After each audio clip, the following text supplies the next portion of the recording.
Good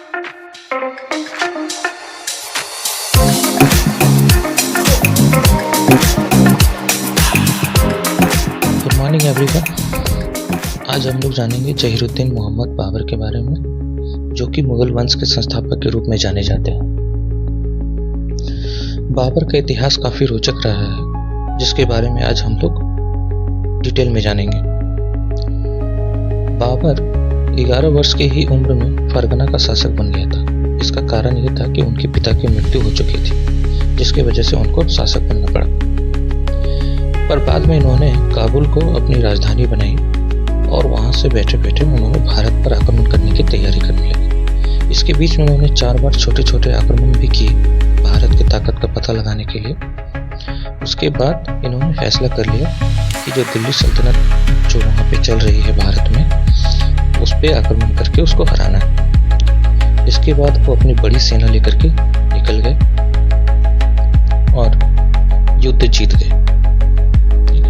इसके पीछे कहानी है इनके युद्ध जीतने का कि उनकी माँ जो थी वो मंगोल वंश की थी और उनके जो पिता थे वो तैमूर वंश के थे। इन दोनों की वजह से, इन दोनों से जो विरासत मिली उन्हें, वो उन्हें काफी ज्यादा लाभदायक साबित हुआ। उन्हें अपने पिता से युद्ध नीति सीखने मिला, ज्ञान मिला, सभ्य हुए, कला का ज्ञान हुआ और बहुत सारी चीजें उन्हें सीखने के लिए मिली। जबकि उन्हें अपने माँ से बहुत विशाल साम्राज्य मिला और बहुत बड़ी सेना मिली। जबकि उन्हें अपने माँ के वंशज पसंद नहीं थे, क्योंकि उनके माँ के वंशज असभ्य, अनपढ़ और काफी क्रूर और बर्बर थे। लोगों के साथ काफी अच्छे से बिहेव नहीं करते। पर फाइनली उन्हें अपनी सेना लेकर के युद्ध के लिए निकलना पड़ा और इस तरीके से वो काफी कम उम्र में बहुत सारी चीजों को जीतते चले गए, बहुत सारे युद्धों को जीतते चले गए और इस तरीके से वो भारत में अपने मुगल वंश की स्थापना की। जबकि उन्हें अपने वंश का नाम मुगल वंश रखना पसंद नहीं था, क्योंकि वो मंगोल जो थे वो असभ्य थे और बहुत क्रूर थे।